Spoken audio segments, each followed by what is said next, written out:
আপ্রাইস D3 30K ক্যাপসুলের আসল কাজ কি বা কি কি চিকিৎসা ক্ষেত্রে ব্যবহার করা হয়ে থাকে। আপনার যদি শরীরে ভিটামিন ডি কমে যায়, আপনার যদি হাড় দুর্বল হয়ে যায়, আপনার যদি হাঁটু, কোমর বা জয়েন্টে ব্যথা যন্ত্রণা হয়, আপনার শরীর যদি দুর্বল লাগে বা ক্লান্ত লাগে, তখন আপনি আপ্রাইস D3 30K ক্যাপসুল ব্যবহার করতে পারবেন কিনা। তো তার নিয়েই আজকের এই ভিডিওটা।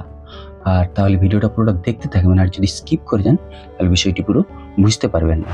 আর আপনি যদি চ্যানেলে প্রথম এসে থাকেন বা চ্যানেলটি এখনও সাবস্ক্রাইব করে না থাকেন, তাহলে অবশ্যই চ্যানেলটিকে সাবস্ক্রাইব করে দেবেন এরকমই হেলথ এবং মেডিসিন সম্পর্কে সঠিক ইনফরমেশন পাওয়ার জন্য। আপ্রাইস D3 30K capsule Alkem company তৈরি করে থাকে এবং এই এক একটি ক্যাপসুলের দাম আনুমানিক 30 থেকে 35 টাকার মতো। আপ্রাইস D3 30K ক্যাপসুলের মধ্যে কি রয়েছে? এর মধ্যে রয়েছে ভিটামিন D3 অর্থাৎ ক্লোরোক্যালসিফেরল 60 ইউনিট। তাহলে এই আপ্রাইস D3 30K ক্যাপসুলের আসল কাজ কি বা কি কি চিকিৎসা ক্ষেত্রে ব্যবহার করা হয়ে থাকে। মানব শরীরে যদি ভিটামিন ডি এর ঘাটতি হয়ে থাকে, তখন তার চিকিৎসা ও তার প্রতিরোধে এই আপ্রাইস D3 30K ক্যাপসুল ব্যবহার করা হয়ে থাকে।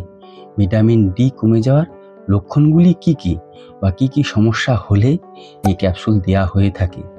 যাদের হাড় দুর্বল হয়ে যায়, হাড়ে যদি ব্যথা হয়ে থাকে, বা আপনার যদি হাঁটু, কোমর বা জয়েন্টে ব্যথা যন্ত্রণা হয়ে থাকে, তখন তার চিকিৎসা ও তার প্রতিরোধে এই আপ্রাইস D3 30K ক্যাপসুল দেয়া হয়ে থাকে। আর যদি আপনার শরীরের ক্লান্তি ভাব লাগে বা শরীর দুর্বল লাগে, তাদেরকেও এই ক্যাপসুল দেওয়া হয়ে থাকে। আর আপনার যদি দাঁত ও মাংসপেশির সমস্যা হয়ে থাকে, তখনও তাদেরকে এই ক্যাপসুল দেয়া হয়ে থাকে। আর শরীরে রোগ প্রতিরোধ ক্ষমতা কমে যাওয়ার ফলে বারবার শরীর খারাপ হওয়া, ঠান্ডা লাগা, কাশি হওয়া, তাদেরকেও এই ক্যাপসুল দেওয়া হয়ে থাকে। এছাড়াও ভিটামিন ডি ডেফিসিয়েন্সি টেস্ট করার পরে যদি আপনার দেখা যায় যে আপনার শরীরে ভিটামিন ডি এর ঘাটতি হয়েছে, তখন আপনাকে এই আপ্রাইস D3 30K ক্যাপসুল দেওয়া হয়ে থাকে।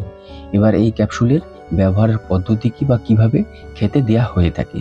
সাধারণত একটি ক্যাপসুল সপ্তাহে একদিন খাবার পরে খেতে দেওয়া হয়ে থাকে।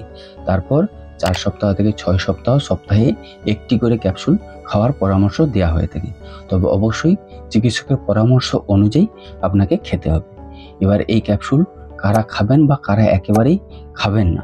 যাদের উপরিক্ত যে সমস্যাগুলি বললাম, সেই সমস্যাগুলি যদি হয়ে থাকে, ভিটামিন ডি এর যদি ডেফিসিয়েন্সি হয়ে থাকে, তারা অবশ্যই চিকিৎসকের পরামর্শ অনুযায়ী এই ওষুধটি খেতে পারেন। আর কারা ভুল করে একেবারেই খাবেন না, যাদের লিভারের সমস্যা আছে বা কিডনির সমস্যা আছে বা শরীরের ক্যালসিয়াম লেভেল ঠিক আছে, তারা একেবারেই এই ওষুধটি খাবেন না। এই আপ্রাইস D3 30K এর কিছু পার্শ্ব প্রতিক্রিয়া হয়ে থাকে নাকি, যদিও এটি খুব নিরাপদ, তবে কিছু কিছু ক্ষেত্রে পার্শ্ব প্রতিক্রিয়া দেখা দিয়ে থাকে, যেমন পেট ব্যথা, বমি বমি ভাব বা মাথা ঘোরার মতো সমস্যা হয়ে থাকে। তাহলে হাড় ও শরীরের স্বাস্থ্য ভালো রাখতে, এই ভিটামিন D3 এর ঘাটতি মেটাতে আপ্রাইস D3 30K একটি দারুণ কার্যকর ঔষধ।